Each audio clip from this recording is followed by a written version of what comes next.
Sir Alex Ferguson was the manager of Manchester United for 26 years and retired in May 2013.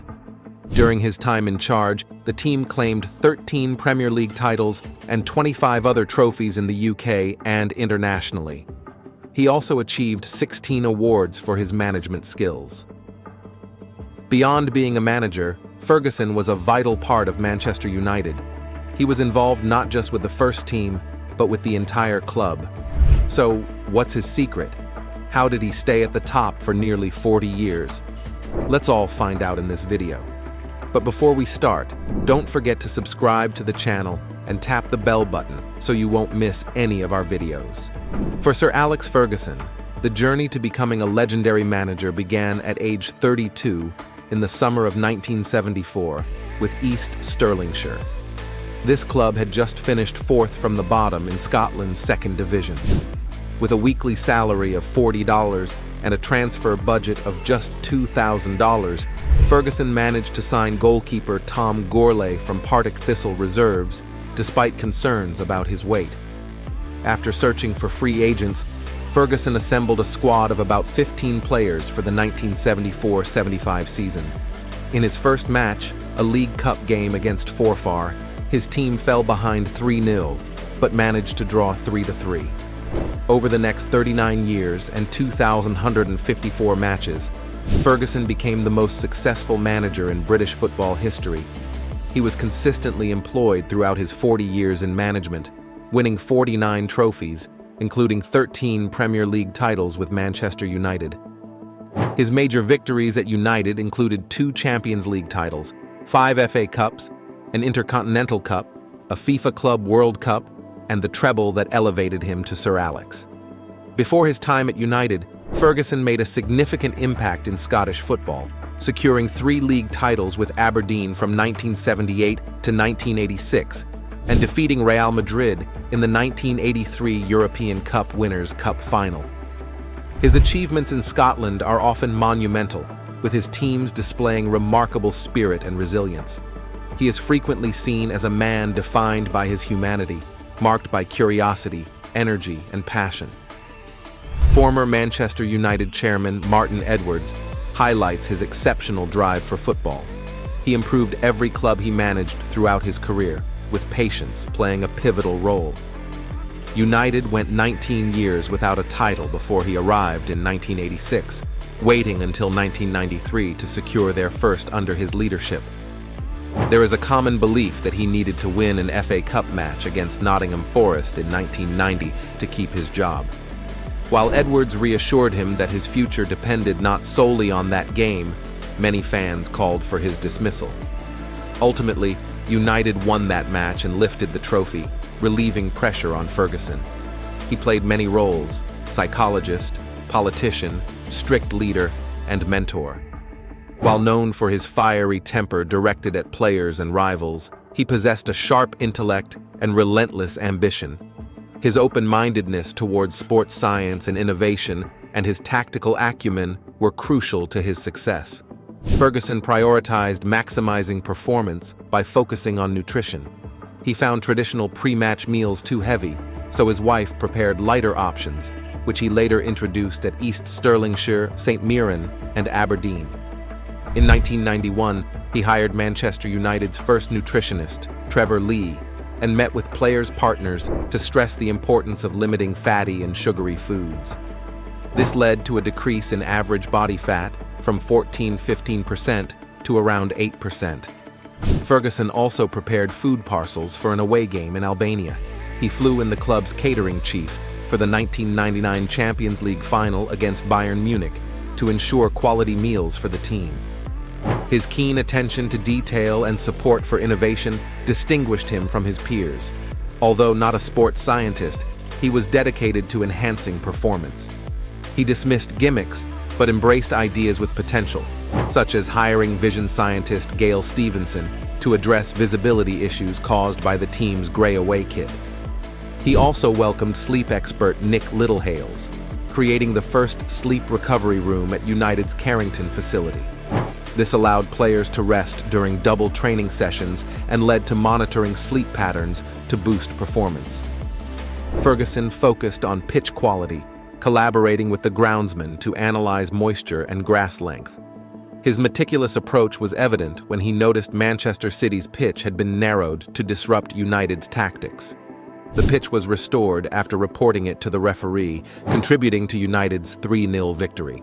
He also hired sports psychologist Bill Beswick to support players amid competitive pressures and later brought in strength and conditioning expert Walter Di Salvo. He balanced data analysis with a focus on the human side of the game, recognizing that machines couldn't assess a player's attitude. Ferguson pushed for the development of the Carrington training facility to attract top talent and foster multiple generations of teams. At Aberdeen in the late 1970s, Ferguson had players running up hills, while at Manchester United, he introduced ice baths, sleep tracking, and a gym with TVs. He also hired specialists like dentists and podiatrists. Tony Strudwick inspired the creation of a performance lab focused on recovery and training loads. Ferguson aimed to stay ahead of the curve, implementing GPS tracking for players in 2010. He regularly met with staff to discuss improvements, leading to an upgrade of the Carrington training facility. He sought to create an environment for players to thrive, emphasizing confidentiality about United's methods.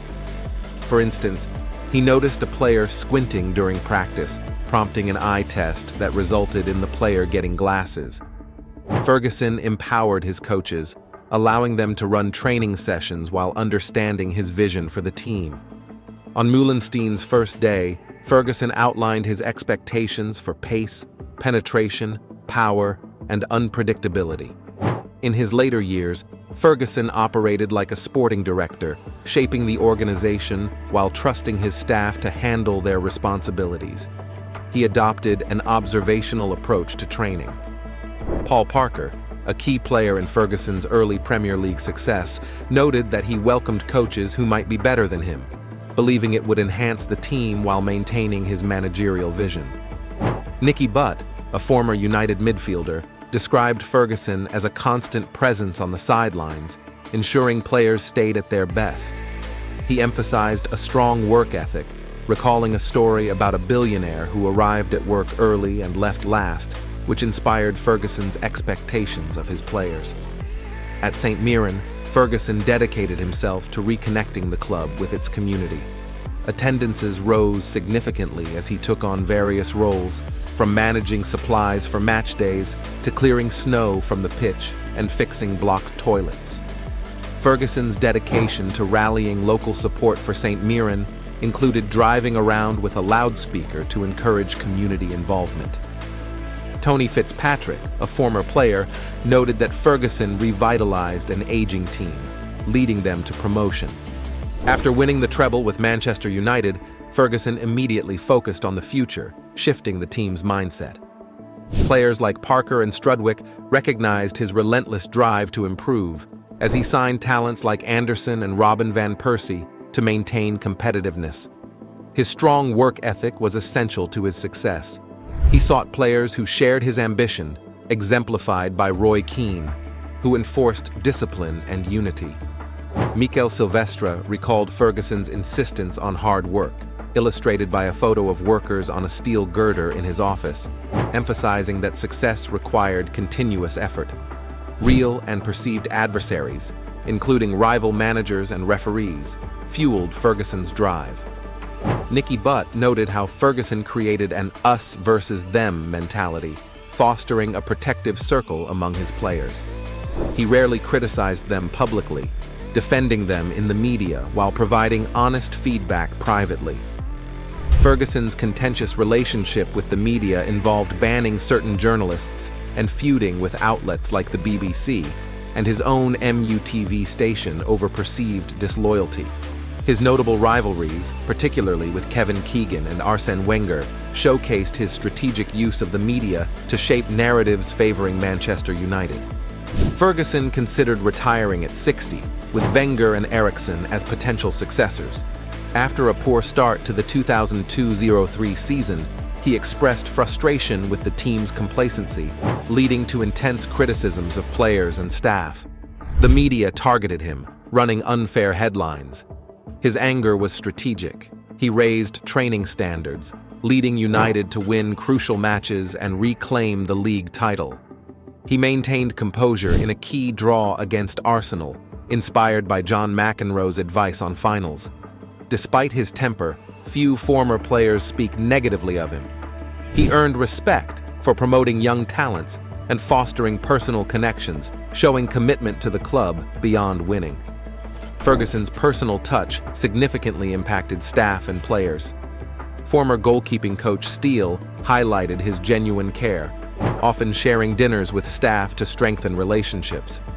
He defended Beckham during the 1998 World Cup fallout, publicly supporting him the following season. He also traveled to persuade Cristiano Ronaldo to stay after a controversial incident in 2006, and convinced Cantona to remain at United during his ban, leading to a triumphant return. He built trust with players over time, balancing high demands with individual encouragement, as seen with Nani. Ferguson understood the players' families' importance, allowing them to ease burdens at training. He influenced players like Giggs while organizing quizzes to calm nerves before matches. He fostered a sense of family at Manchester United, often reaching out to grieving supporters and attending staff funerals.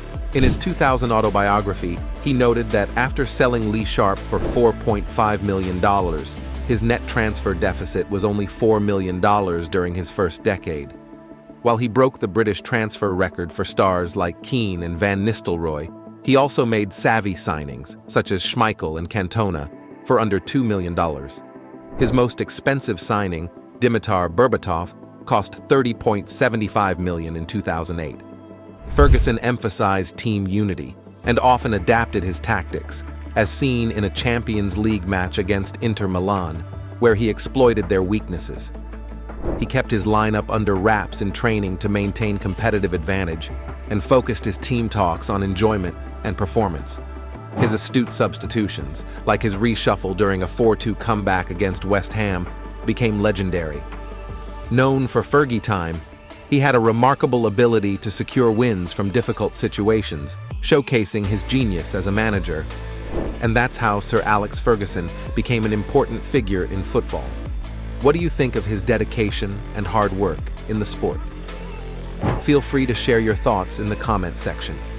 Don't forget to subscribe to the channel and click the notification button to stay updated on the latest.